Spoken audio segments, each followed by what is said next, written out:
Kini ang detalye sa Ozamis Today. Mga pasalamat gipaabot ni Mayor Indy sa business community atul sa induction of officers sa Phil Chinese Chamber of Commerce. Mga negosyante nagpasalamat usab sa namentenang peace and order sa dakbayan. Ania ang detalye.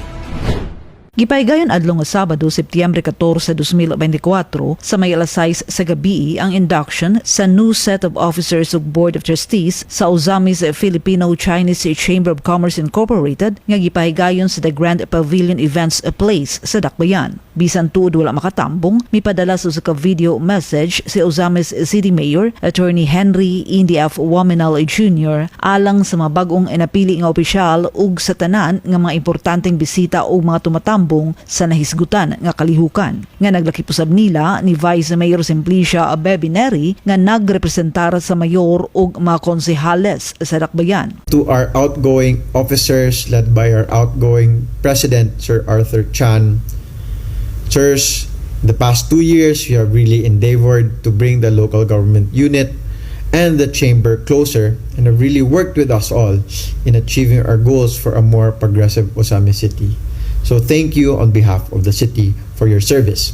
Sulod sa duha ka tuig nga panerbisyo ni Mayor Indy, pasalamat ang gipaabot sa mayor ni ini nga grupo sa mga negosyante nga nahimo niyang partner sa vision nga padayon Asenso Ozamis. Ug sa baylo, gibutyag sa mayor nga sa panahon nga makauban niya ang mga sakop sa chamber sa business sector, pasalamat usab ang iyang nadawat gikan kanila. Whenever I get the chance to converse with members of the chamber or from the business sector, I often get words of gratitude for the stable peace, order, and security situation in Ozamis. Prangkang gianggon sa mayor nga bisan tuod gikalipay niya kini nga mga pasalamat apan kini nga kalampusan dili niya mahimo kung walay pagtinabangay sa tanan. It's not my doing alone. It is a collective effort by all of us, our uniformed personnel, police officers, and of course including you, our businessmen and members of the chamber. Giangko ni Mayor Indy nga dili sayon ang pagsiguro sa kahusay ug kalinaw ug seguridad sa Dakbayan, particular ang pagsiguro nga paspas ang paglihok ug pagresponde sa mga kapulisan sa pagmentena sa atong gitagamtam nga peace and order sa Dakbayan karon. To allow our law enforcement personnel to be more agile in their day-to-day operations, we provided them with various mobility and transport equipment worth a total amount of 9,038,340 pesos. These come in the form of 2 upgraded 4x4 pickup trucks and 8 upgraded NMAX motorcycles to the Ozamis City Police Station and 1 rescue vehicle each to the Bureau of Fire Protection and the Maritime Police. To ensure that these transport equipment are used well, we also provide them with fuel assistance in an average amount of 879,000 pesos per month, or a total of 22,800,066 pesos since July 2022. This fuel assistance allows for greater police visibility with their patrol equipment. Gawas pa niini, nagtaganaw sa pag-assistance ang Asenso Ozamis Administration sa uban pang operating expenses sa kapulisan sama sa repair and maintenance, pagkaon, training ug seminars ug office supplies nga nagkantidad sa 847,000 pesos matag bulan o 22,024,000 pesos sukad Hulyo 2022. Kini uban sa tumong nga makafocus gayud ang atong kapulisan sa ilang trabaho. Ug tungod sa kakulang sa kapulisan sa Dakbayan nga layo ra sa ideal police to population ratio, gisiguro sab sa administrasyon ni Mayor Indy ang pagmugna sa City Command Center alang sa mas dali nga pagmonitor sa kapulisan sa mga insidente sa Dakbayan. And since our police station is severely undermanned, their police to population ratio is at 1:1,272. When the ideal police to population ratio is just 1:500, we closely coordinated with them in designing, constructing, and developing our city command center to make it more doable for our police station personnel to monitor the entire city despite their minimal number.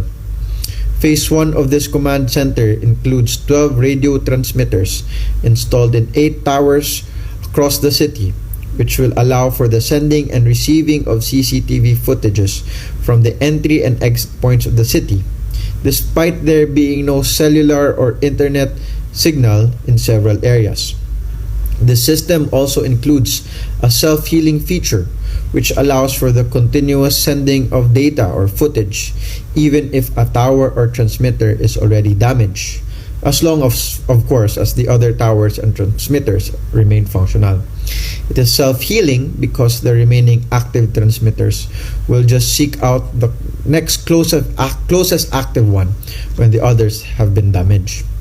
This cost the city 23,461,000 pesos. Dugang pang ay 21,950,000 pesos ang gigahin sa dakbayan alang sa Phase 2 ni ini nga proyekto nga magdugang sa mas daghan pang mga towers ug mas daghang CCTV cameras alang sa mas komprehensibo pa nga pagkobre sa mga nahitabo sa dakbayan alang sa mas napalapdan nga monitoring sa peace and order situation sa Ozamis. Giangko ni Mayor Indy nga dili barato ang pagmentena sa kahimtang sa kahusay ug kalinaw sa dakbayan, mao nga dako gayud ang tabang sa mga negosyante sa syudad sa paghimo niini nga mga inisyatiba pinaagi sa ilang gibayad nga buhis. This is where your taxes went to.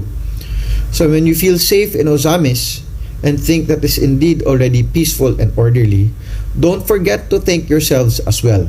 And in fact, I would take this opportunity to thank you all on behalf of the city, because by operating your businesses and complying with all regulations in Ozamis, you have played part in making all of this possible. Tungod sa ilang pagsalig sa potensyal sa Ozamis ug pag-operate sa ilang mga negosyo sa dakbayan, pagtuman sa mga requirements ug pagbayad sa saktong buhis, ang mga negosyante sa syudad dako og natampo sa pagmentena sa kahusay ug kalinaw alang sa padayon Asenso Ozamis.